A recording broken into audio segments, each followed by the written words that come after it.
Good afternoon, everyone. Good to see you all. Happy Tuesday. One element at the top, and then I will look forward to taking your questions. We'll start with Russia today. And the decision by Russian authorities to add imprisoned opposition figure Alexei Navalny and 8 of his allies to the registry of so-called extremists and terrorists is disturbing. Russian authorities already have effectively criminalized one of the country's remaining independent political movements with their earlier designation of Navalny-affiliated organizations as quote-unquote extremist. This latest designation represents a new low in Russia's continuing crackdown on independent civil society. We urge Russia to cease the abuse of quote-unquote extremism designations to target nonviolent organizations, to end its repression of Mr. Navalny and his supporters, and to honor its international obligations to respect and ensure human rights and fundamental freedoms. The Russian people, like all people, have the right to speak freely, form peaceful associations to common ends, exercise religious freedom, and have their voices heard through free and fair elections. Mr. Navalny remains imprisoned on politically fabricated grounds. We have been consistently clear about that. We call again for his immediate and unconditional release. With that, happy to take your questions. Thanks. I want to start with Russia, but not with Navalny. A couple things, but they'll be brief. One, do you have any timeline now? The White House punted to you guys when they were asked when the written response was going to be sent to Moscow. Do you? So what I can tell you, Matt, today is that the response has not yet been transmitted to Moscow, but I can assure you that once the response is sent, we will let you know. So stay tuned. So, and you'll also be giving it to us as well? So we will let you know, so stay tuned. We will let you know on a timely basis. Secondly, yesterday, I believe you said something about how over the course of the past week or 10 days or so, in terms of formulating what the response is going to be, that you were consulting with NATO allies, European, partners and allies. And I just wanted to know, does that include Ukraine? Have Ukrainian officials been consulted about what this response is going to be? And are you taking into account their concerns or considerations in the document? Yes and yes. We have been consulting extensively with our allies and our partners, and of course, when it comes to the latter category, that includes Ukraine. We have not only informed them and given them a preview of what will be in this report, but we have actually explicitly solicited their feedback and incorporated that feedback into our report. So there will be no surprises. There will be no surprises for NATO. There will be no surprises for our European allies. There will be no surprises for our Ukrainian partners. And there'll be no surprises for us or the Russians either? We have been also very clear with all of you, because you have heard us consistently say what the areas where diplomacy and dialogue may prove fruitful and viable, and the areas that are just non-starters. I take it from your questions that there's a perception that that we have been less transparent than, or might be less transparent than the other side, than the Russians in this case. What I would say is that the Russians have held out one criterion, and that is their demands when it comes to NATO and open door, and we've been very clear about that. But we have also been very clear about specific areas, whether it's the placement of offensive missiles, whether it is transparency, whether it is exercises, whether it is broader arms control measures, where, if done on a reciprocal basis, there is the potential to enhance collective transatlantic and broader security. Those are areas where we've been very clear that we're willing to engage in dialogue. We have been consistently transparent with all of you, just as we have conveyed this very clearly and consistently to the Russian Federation. Well, there wasn't any implication in my question, but let me just ask this. I mean, is there going to be anything in there that the Russians aren't already aware of that are your positions? You will have to ask the Russians when they see the response. Because it sounds as though there won't be anything in there that's a surprise, which means that it's kind of a document that is kind of a dead letter, right? Well, look, if you're pointing to the fact that we have been very clear, both in public and in private, with the Russian Federation, in the Strategic Stability Dialogue, with the Russian Federation in Secretary Blinken's meeting with his counterpart, Foreign Minister Lavrov, last week, with the Russian Federation in the context of the NATO-Russia Council, with the Russian Federation in the context of the Organization for Security and Cooperation in Europe, the OSCE. Yes, we have been very clear about the areas where we believe dialogue and diplomacy has the potential to enhance our collective security. We've also been very clear about the areas that for us are just non-starters. For us, that would be fundamental violations of the founding principles of NATO and other foundational security instruments that have protected, enhanced, promoted unprecedented levels of security, stability, prosperity for the past 70 years. So you will have to ask the Russians for their response once they see our written report, but you are correct in one regard. We have been very clear and consistent about areas where diplomacy and dialogue may be fruitful, and areas where we are sincerely and steadfastly interested in engaging in that diplomacy, and areas where, for us, it's just non-negotiable. Last one. This morning, one of your colleagues over at the White House on a background call said that if it gets down to the point where you're going to impose sanctions, quote, "we'll start at the top of the escalation ladder and stay there." And I'm just wondering, is that a wise thing to do, to start at the very top, so that the only thing more that you could do would be some kind of military action?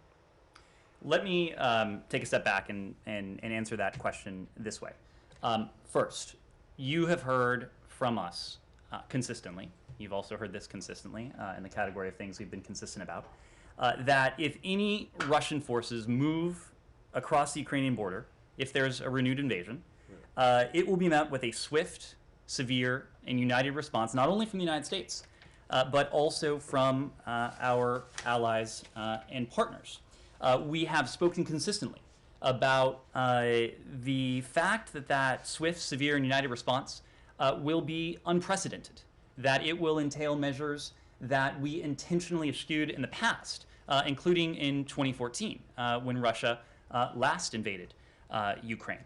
But it also will be unprecedented in its approach. And this is the point that you were getting to, Matt. It's the point that one of my colleagues made this morning. My colleague said that, and you quoted it partially, the gradualism of the past is out, and this time we'll start at the top of the escalation ladder and stay there. My question is this. So if you're at the top of the escalation ladder and something else happens, you don't have any further to climb on the ladder. You either fall off, or I guess maybe you jump onto the roof, Matt, if the ladder is attached to something. But I don't understand. Is it smart to start by going all out with nothing left in reserve? I mean, are you saying that whatever you guys should it become necessary, that whatever you guys will impose in terms of sanctions can't be topped? You have to recall, because if they can be, and if there are steps that you're not going to take, then you're not starting at the top of the escalation ladder. A couple points. One, you have to recall what this is about and what's at stake here. If this swift, severe, and united response goes into effect, and let me be clear, we hope it need not have to. We hope that dialogue and diplomacy can help us find a way out of this, help us find a way to de-escalation and ultimately to a peaceful resolution of this Russian aggression. But if we get there, what we will be talking about is a renewed Russian invasion of Ukraine. And the stakes of that, as we talked about yesterday, are important in the context of Ukraine, of course, a close partner of the United States, a sovereign, independent country itself. And that, of course, is important to us. It's important beyond Ukraine as well. What should be inviolable rules of the rules-based international order would come under assault. They would be undermined. They would be potentially eroded if the international community were not to take drastic steps to show Vladimir Putin, to show the Russian Federation that this is not the kind of action that can be tolerated in the 21st century. These are the kinds of actions that we sought to relegate to the dustbin of history after the Second World War. And if Vladimir Putin thinks that renewed aggression won't be met with severe, swift, united response, he would be wrong. There's another point here that I think is important, though. Even in the current phase, even in recent weeks, we have seen financial markets price in a greater risk premium into Russian financial assets amid the increasing movement of troops. It is not just us that is warning of this swift, severe, and united response. Financial markets, private sector actors are taking note. The Russian ruble recently hit its weakest level in over a year versus the dollar. And it's the worst performing emerging market currency so far this year. Russian sovereign borrowing costs in terms of the 10-year bonds, they have increased to their highest levels since 2016. Russia's stock market has sunk to its lowest levels in a year. But the other point, and market participants know this, is that what we're seeing now is nothing compared to what would befall the Russian Federation, the Russian economy, if Russia's invasion were to go forward. To your point, Matt, I just want to be clear about this. This is not about punishment. This is right now about deterrence. We are seeking to do everything we can in the prelude to what could be additional Russian aggression to deter a further Russian invasion of Ukraine. That is why it behooves us to be crystal clear with the Russian Federation, with Vladimir Putin, about the severe costs and consequences that would befall him, that would befall his country if he were to go forward with this. It doesn't do us any good to pull punches, to be ambiguous, to be obscure in terms of what we're talking about. And for more than 2 months now, we've tried to be very clear about that. Andrea. A couple of things. Francis Macron said today that he will be talking to Vladimir Putin on Friday. Is that helpful? Does that undercut the U.S. Lavrov talks or any talks at a higher level, where mixed messages could be conveyed? Germany, to my knowledge, based on what German officials are saying, have not yet authorized the Estonian transfer of artillery. Is the delay in making that decision tantamount to banning by not getting it there potentially? Tantamount to? Is that tantamount to not approving it because of the delay? Mm-hmm. And the Ukrainians, are saying, Zelensky said to his people, nothing is imminent, you can sleep, don't pack your bags, don't worry. How does that, how do you synchronize that with the warnings from the White House that an invasion could be imminent, could come at any time? Is there a disconnect between us and the Ukrainian government in terms of our approach? There are reports, in fact, from the ground that Ukrainians feel left out of the diplomacy, despite all of your, the Secretary's visit last week and all of your arguments that nothing about Ukraine without Ukraine. Let me try and take those in order. First, on the French proposal to engage in dialogue and diplomacy with the Russian Federation. I would remind everyone precisely what we heard from NATO, from the OSCE, from our European allies. Their very positive, very warm reaction to the fact that the United States, in full consultation with NATO, with the OSCE, with our European allies, with the Ukrainians, as of a couple weeks ago, plan to sit down in the context of the strategic stability dialogue, the engagement that our Deputy Secretary of State, Wendy Sherman, led in Geneva. They have been very supportive of our bilateral engagements with now more recently Foreign Minister Lavrov. And they've been supportive for, I would say, primarily one reason.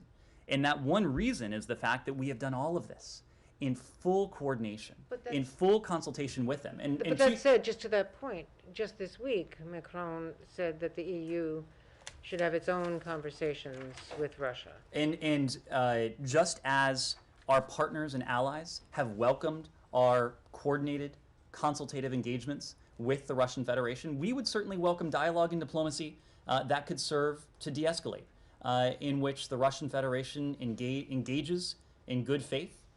We would be behind anything that would serve to de-escalate tensions in a genuine way. That is precisely why we have engaged multilaterally and also bilaterally, again in full consultation and coordination with our partners and allies, with the Russian Federation. There are two paths. You've heard us say this before. There's the path of diplomacy and dialogue. There's the path of defense and deterrence. We are pursuing both paths simultaneously, knowing that we have to be ready for either decision that Vladimir Putin makes and we know the fact that our allies and partners are engaged in diplomacy and dialogue. To us, that's a good thing. But it is incumbent in all of this on the Russian Federation to take steps to demonstrate that dialogue and diplomacy are viable, that they are a means to an end. This is not talking for the sake of talking. This is talking, sitting down in a principled, clear-eyed way in an effort to de-escalate tensions and peacefully resolve what the Russian Federation has needlessly provoked. We're engaged in that. Our allies and partners are engaged in that. We're engaged in that together, multilaterally, through NATO and the OSCE. When it comes to our German allies, we talked a bit about this yesterday. We were in Berlin last week, and the Secretary had an opportunity to speak to Chancellor Scholz, had an opportunity to meet with Foreign Minister Baerbock. The Foreign Minister was asked almost precisely this very question, standing next to Secretary Blinken. And she spoke in detailed terms about the important forms of support that our German allies are showing to our Ukrainian partners. And I say our because they are close partners of both the United States and Germany, not to mention all of the NATO allies. So different allies are contributing different elements to this effort to reassure, to reinforce, to deter further Russian aggression. The key is that all of these forms of support are reinforcing. So whether it is the fact that the United States, for our part, has provided more than $650 million in security assistance in the last year, the more than in any previous year in history, whether it is the fact that Secretary Blinken himself has expedited and authorized the third country transfers that you have spoken to, whether it is the reinforcements that my colleague at the Pentagon has spoken to in recent days. We are making important contributions not only to the defensive security needs of Ukraine, but also to the reassurance efforts when it comes to NATO's so-called eastern flank. Our allies are very much doing the same. Different allies are contributing in different ways in a way that is mutually reinforcing. And then finally, your question about what we're hearing from our Ukrainian partners. Look, I would make the point that now is not the time for panic. Now is the time for preparation. That is precisely what we're doing. We have been clear about our concerns. We have been clear about the depth of those concerns. You all know why. You all know our reasoning. That reasoning is clear, given what we're seeing on Ukraine's borders, what we're seeing in what should be an independent sovereign country of Belarus, with the Russian military buildup there, what we're seeing with preparations for potential hybrid operations. All of this is cause for concern, but certainly no one is calling for panic. But just to follow up, because precisely I didn't get an answer on Germany. Different countries participate in different ways. Is it helpful if Germany prevents Estonia from helping to arm Ukraine? Or does it undermine the unity of the alliance? The alliance is united. There is no question about this. The alliance is united. You have heard this in the form of communiques and statements from the alliance itself. You don't have to. You don't have to take my word for it. But why would Germany stop artillery from going to Ukraine? Countries from a third country. Countries have different authorities, different norms, different traditions. This country, what I can speak to, is what we're doing. And what we are doing is providing unprecedented levels of defensive security assistance to our Ukrainian partners in a way that we've done in the past, just on a scale that is unprecedented. Did the U.S. object? to them not, to them imposing this ban, if they do? Has the U.S. asked them to not interfere? We have had in-depth conversations with all of our NATO allies about the deterrent measures that we are prepared to take, about the response, the swift, severe, united response that we are prepared to take. Our NATO allies know precisely what we are doing, the steps that many of the steps you've just heard me detail in terms of our provision of defensive security assistance to Ukraine, in terms of the reinforcements that we are making and prepared to make to NATO's eastern flank. Different NATO allies are contributing in different and meaningful ways. Francesco. Thank you. Just to follow up on Andre's question on Macron's engagement, you're saying that everything you've done was made in coordination with your partners and allies. Would you say that Macron talking with Putin is done in coordination with the U.S.? Look, the level of coordination between our French allies and the United States has been excellent. I think our French allies would say the same. As you know, there, even in recent hours, have been very high-level discussions. So these conversations, these consultations have been constant and consistent.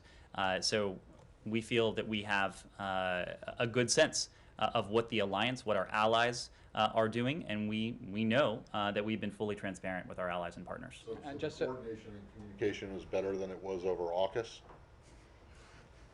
Was that a question, or was that a jibe?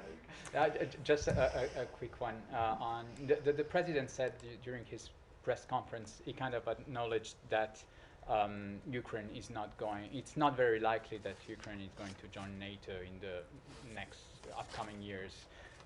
Is this an acknowledgement you're ready to put in your written response? Just saying, we don't shut the doors, but it's not likely that Ukraine is going to join in the upcoming future. Francesca, we've consistently made the point when we talk about the foundational, inviolable principles, one of them, when it comes to European security, is the right of sovereign nations to choose their partnerships and alliances in any way that they see fit. It is written into NATO's charter that countries can aspire to join the alliance. Of course, there are a set of membership requirements. Those membership requirements are clearly spelled out, clearly delineated. It is the obligation and responsibility of each aspirant country to be in a position to fulfill those requirements. But NATO's door must always remain open to those aspirant countries that fulfill those requirements. That wasn't my question. My question is, are you ready to take the quote from President Biden in his press conference? The likelihood that Ukraine is going to join NATO in the near term is not very likely. Are you ready to take that quote and put it in your written response? An open door is an open door. That door will always be open. We're not going to take any move. We're not going to say anything that would. The president just did. I don't think the president did. I think no, the president said exactly what I reiterated just now. That NATO accession is predicated on a set of requirements that each aspirant country must fulfill. Cut it. Just because we're focused on this written response right now, I know you aren't going to preview exactly, what this is going to say, but for our expectation purposes, will this written response speak in broad terms that you have already made very public about the ideas that the U.S. sees for the U.S. and Russia potentially working together on strategic, stability and the like, or will it have specific ideas, specific proposals that are on the table for negotiation's sake? I think the answer to that is both. We've been very clear about the areas in which there may be some utility and where progress can be achieved when it comes to enhancing transatlantic security, when it comes to enhancing collective security, when it comes to addressing some of the concerns that Russia has put forward. And so in the discussions with Foreign Minister Lavrov, and the discussions with Deputy Foreign Minister Ryabkov, and the discussions at NATO, and the discussions with the OSCE, there have been broad, high-level discussions about various principles, including the principle we've just discussed here, But then there have also been more tactical discussions, discussions about the placement of missiles, discussions about reciprocal steps vis-a-vis exercises, about confidence building measures, about transparency, about broader arms control. So the universe in which we can engage diplomatically, or at least in which we can engage diplomatically and potentially achieve some progress, we've outlined what that universe looks like. The Russians know that. We've done that together with our allies and partners, and the written response will do that as well. Sorry, just so you said you outlined that, right? So are we expecting that there should be a bit more filled into that outline in this written response than we have seen publicly?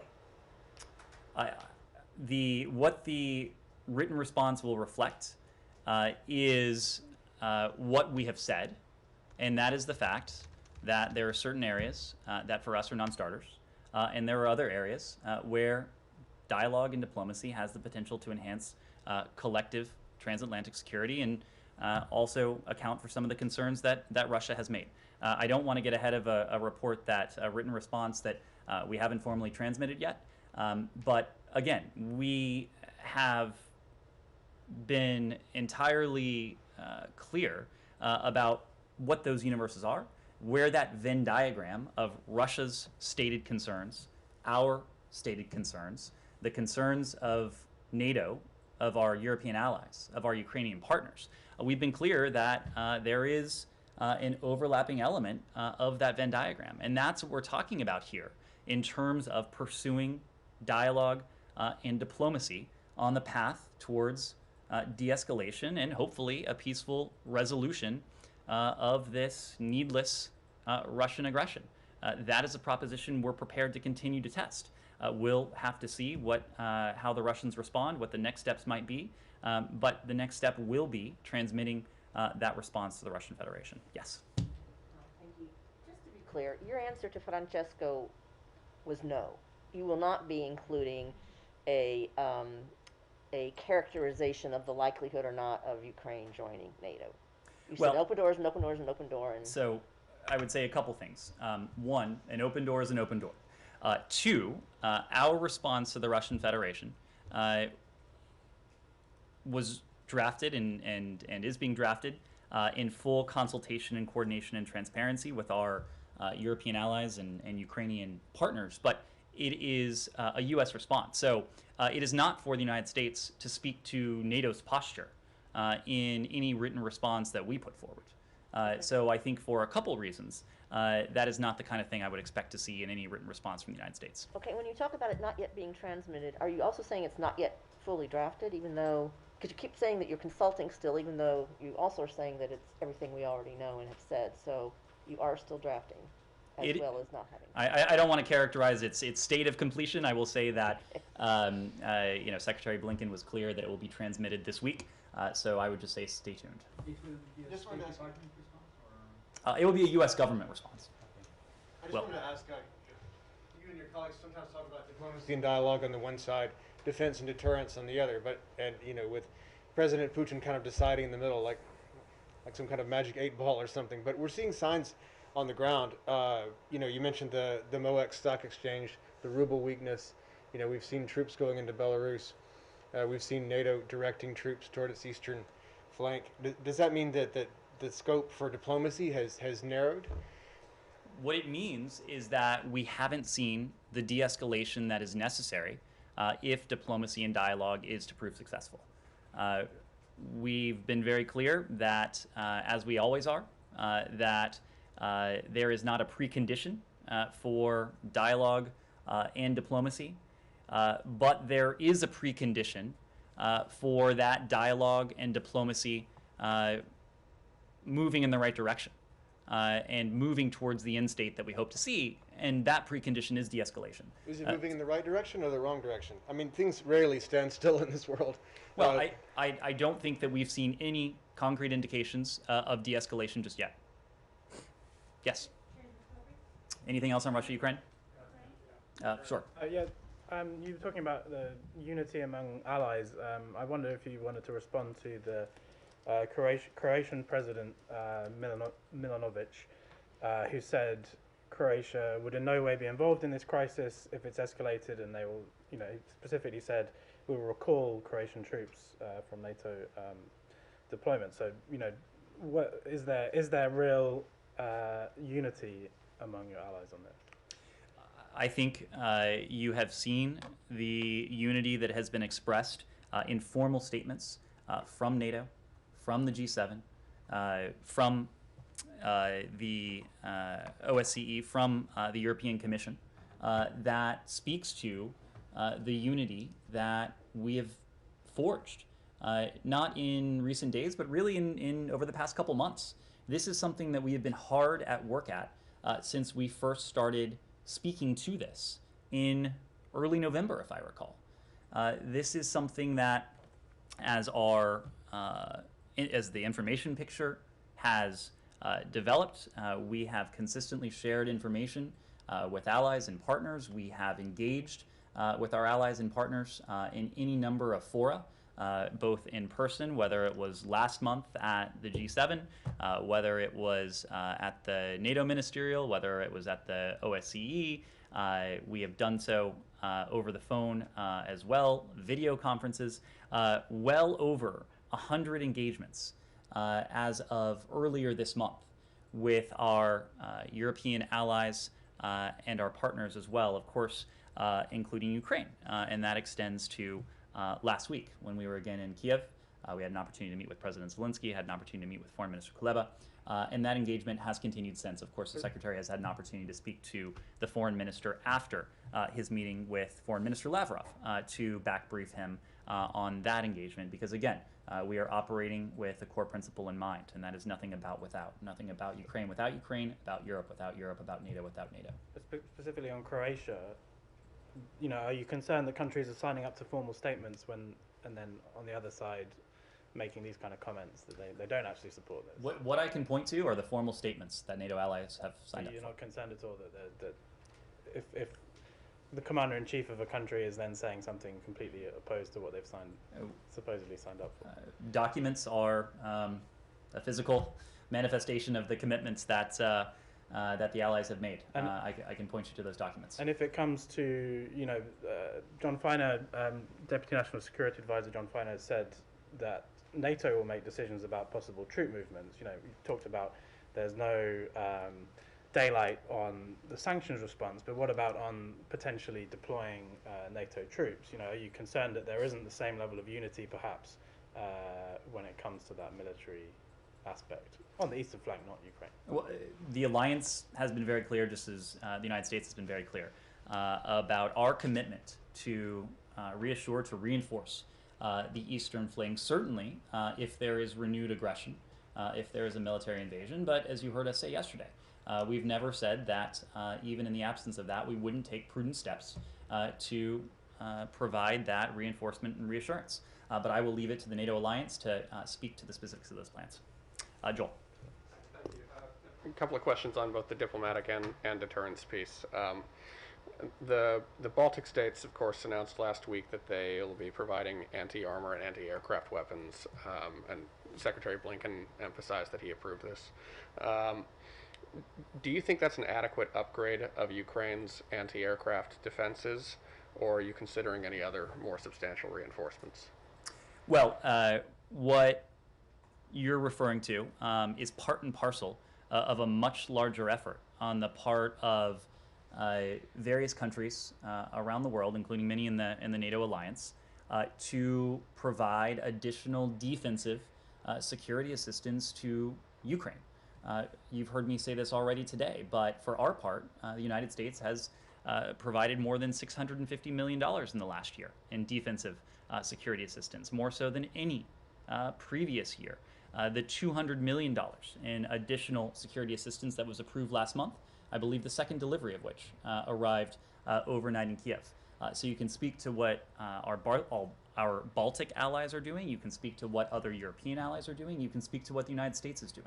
And the totality of that should send a clear signal to the Russian Federation or any other aggressor that Ukraine's partners are providing and prepared to provide Ukraine with what it needs to defend itself. Right. I've heard questions. Should we expect more Stingers to go to Ukraine than the batch announced, and or even Patriots?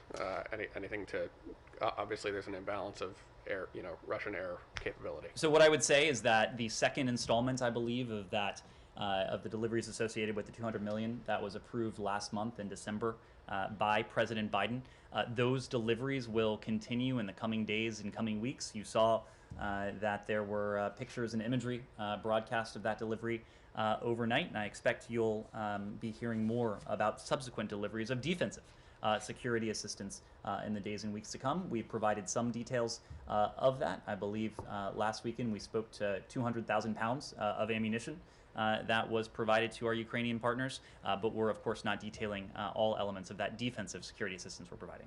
On the diplomatic side, the French have talked about sort of reviving the Normandy format, or to some extent.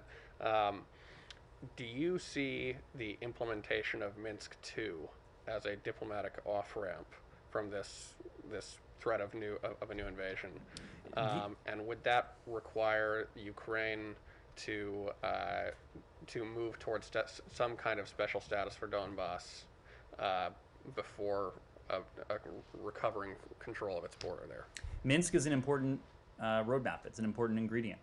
We see full implementation of the Minsk Accords as an important way forward. It's also a fact that there's one country that has been the primary violator of the Minsk agreements, and that one country is Russia. You heard Secretary Blinken in the OSCE in Stockholm last month delineate, almost line by line, the various elements of those agreements that the Russian Federation has not lived up to. In all of our engagements with Russia, the United States, our NATO allies, we have made clear the importance of full implementation of the Minsk agreements. And again, there is one core violator of those agreements. Yes? So your Pentagon counterpart said yesterday that the U.S. is ready to send more capabilities to the eastern flank countries independently of NATO if they need it. So he said that. And well, these countries have been pretty open about their desire for an increased U.S. presence. So does that mean that it's basically a done deal? And when might we expect a decision? And second, if I may, the Belarusian dictator Alexander Lukashenko felt it necessary recently to stress that he will not allow any occupation of Belarus, presumably by the Russian forces that are coming, which of course prompted concerns that this is in fact what might happen. And there have been concerns about that. Are you concerned about such a scenario of Russian forces basically occupying Belarus? So to start with your first question, I know my Pentagon counterpart and predecessor has spoken to this in recent days. He's spoken to the number of service members at a heightened state of readiness and contextualized the fact that this order will ensure that they are a heightened preparedness to deploy and provide support should they be called upon. But he was also clear that they have not been activated for deployments. These are the types of decisions that will be made as an alliance, as the full NATO alliance. So I would defer to my Pentagon counterpart and to NATO to speak to the next steps. So if he also said that the U.S. might send additional capabilities independendly of that NATO response force if there's a need, and he said that the U.S. is open to provide that. So is that, Baltic states and Poland have been pretty open that they want this increased presence.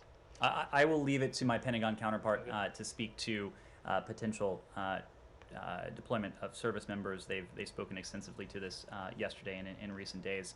When it comes to Belarus, we have been clearly voicing our concerns with the military buildup in what should be an independent, sovereign country.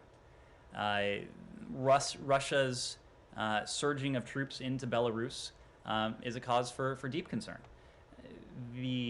That surge, as I alluded to a moment ago, threatens Belarus's sovereignty. It undermines its status in some ways as an independent country. We also know that Belarus has been an increasingly destabilizing actor in the region. You need look no further than the Lukashenko regime's attempts to cruelly weaponize the flow of innocent migrants, the migrant crisis that the regime orchestrated. And the other point I would make is that just as we've been clear with the Russian Federation about the severe costs that would befall them were this to move forward, in recent days we've also made clear to Belarus that if it allows its territory to be used for an attack on Ukraine, it would face a swift and decisive response from the United States and our allies and partners.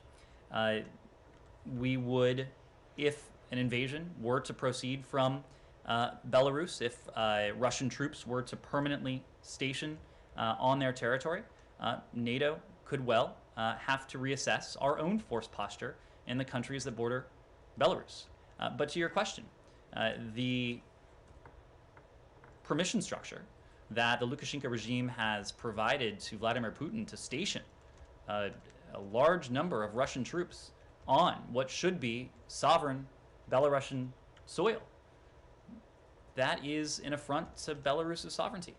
It is another indication that this is a regime that has little regard for its own people, little regard for the state, and the most regard for the survival, the welfare of the regime itself. One more question on Russia, Ukraine? Sure. Does the U.S. have any indication that Russia will refrain from invading Ukraine during the Beijing Olympic, which is February 4th to 20th? One would argue that why would Russian President Putin want to upset Chinese President Xi Jinping at a time when they need each other much more than in 2008? That's a question that is better posed to Vladimir Putin. It is not up to us to try to divine, try to predict what he may or may not do.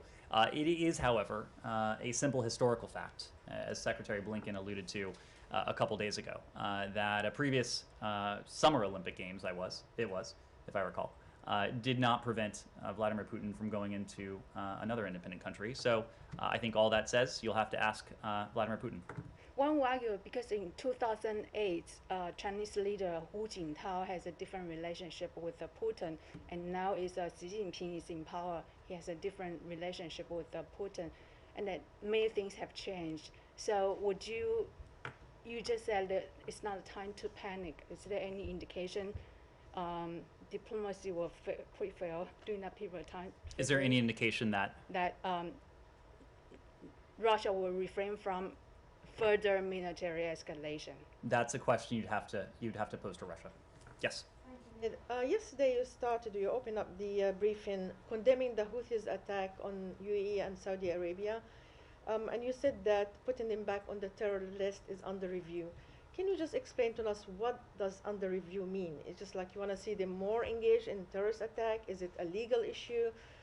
What does it mean? And some reports indicating that both the Pentagon and the CIA are actually agreeing that they should be put back on the terror list because they threat international water, world economy, etc.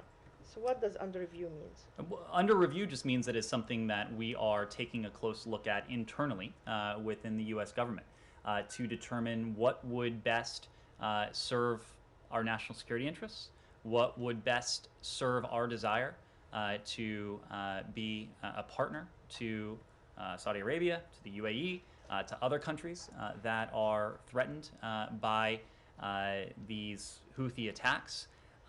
What would also allow us to best serve our interest in bringing an end to this civil war in Yemen that has not only wrought horrific violence and instability across the country, but has led to a humanitarian catastrophe. If I recall, there are more than 16 million Yemenis who are suffering from food insecurity. And so we're taking all of this and more into account as we determine the next best steps. We will continue to work with our allies and partners in the region, especially to promote accountability for the Houthis, for those Houthi leaders that have been behind these terrorist attacks. We have done this in recent weeks and recent months using a variety of tools, including sanctions. I would venture to guess you will see additional steps on our part to hold to account those Houthi leaders who are responsible for these reprehensible attacks. As I said yesterday, we're not going to relent in designating Houthi leaders and entities involved in military offensives that threaten civilians, that threaten regional stability, that perpetuate the conflict, those who are responsible for some of the human rights abuses or the violations of international humanitarian law, or that exacerbate the humanitarian crisis. When you talk about the humanitarian crisis, there is one actor that is primarily responsible for the suffering of the Yemeni people, the widespread suffering of the Yemeni people, and that is the Houthis. So we are using every appropriate tool, and we will continue to use every appropriate tool to hold the Houthis to account. Okay, I have two more questions on Iran.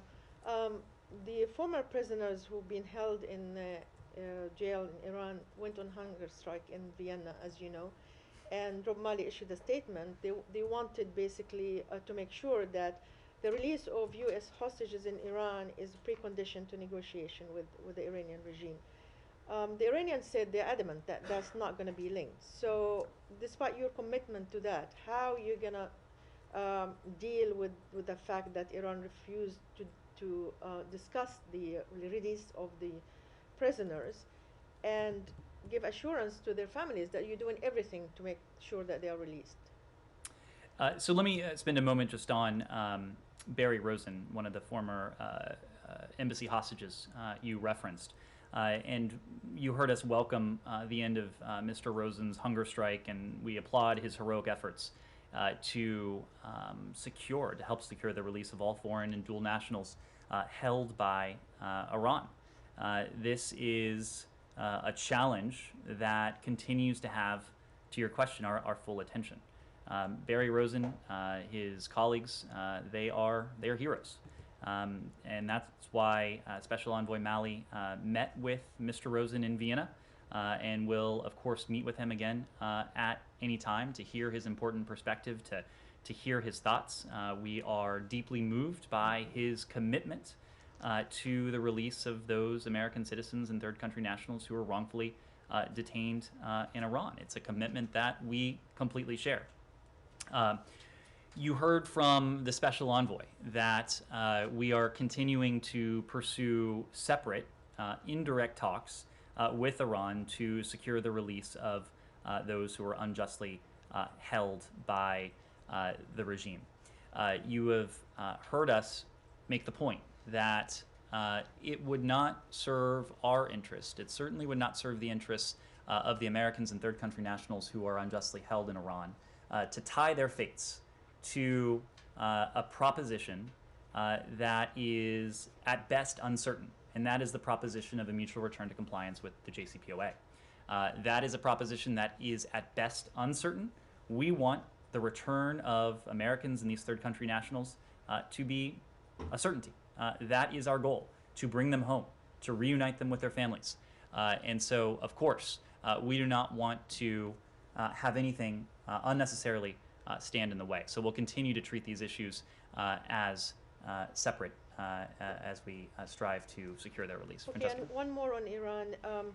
Is there any division within the negotiation team in Vienna? I mean, is Mr. Nephew or in agreement with your policy, or does he disagree that the way you're handling imposing the sanction on Iran, the way you want to implement it, is different than that of Rob Mali and others? Well, I'm fortunate to say that Richard Nephew is still a member of the State Department team. He no longer serves as the Deputy Special Envoy for Iran, but as you know, a year into an administration, personnel moves are common. Of course, we're not going to get into the specifics. In such a sensitive time, it's common for them to leave when they negotiate a deal that is hinged on getting back to this agreement? Well, look, I'm not going to comment on the specifics of any decision of someone to take a step back from a particular account, but you've seen across the administration that, especially at this time, a year into the administration, there have been a number of personnel moves across a variety of fronts, including on high-profile issues. The fact is, and I think the broader context here, is that the previous administration, we've been clear about this, left us with a terrible set of options. The maximum pressure campaign was an abject failure. Everything that it promised, the opposite ended up coming true, whether it was promises of a better deal, whether it was promises of a subdued Iran, a cowed set of proxies and terrorist affiliates, whether it was putting the brakes on Iran's nuclear program, whether it was bringing together the world to bring about maximalist demands on Iran. Across all of those areas, the opposite came true. We inherited an Iranian nuclear program that was galloping ahead, that has continued to gallop ahead, and an Iranian nuclear program that was not subject, unfortunately, to the most stringent verification and monitoring regime ever negotiated, and a verification and monitoring regime that was working, and verifiably so. Working according to the State Department, working according to our intelligence community, working according to the IAEA, working according to our allies and partners. So having inherited a very difficult and challenging, terrible even, set of options, we've set about a path that we believe is in our national security interests, and that is a mutual return to compliance with the JCPOA. It's a path that up until now has been, in our estimation, the best way to once again put those stringent, permanent, verifiable limitations on Iran's nuclear program, but we've been equally clear that there will come a day, and there will come a day soon, when the non-proliferation benefits that the JCPOA promised in 2015 and that were implemented in 2016 will be watered down and eroded by the advancements that Iran has made since the last administration left the deal in its nuclear program. So right now we are still seeking to achieve a mutual return to compliance, but we're weighing all options and weighing alternatives. Francesca. Quick one on Iran, very quickly. What happened since yesterday and when the foreign minister, Iranian foreign minister, said they were open to direct talks? Have you reached indirectly out to them saying, okay, you're open, we're open, let's do this now and just meet? Well, I wouldn't want to speak to anything like that, but you know, it would not take us reaching out for the Iranians to know precisely where we are and what we have long preferred. We've been very clear.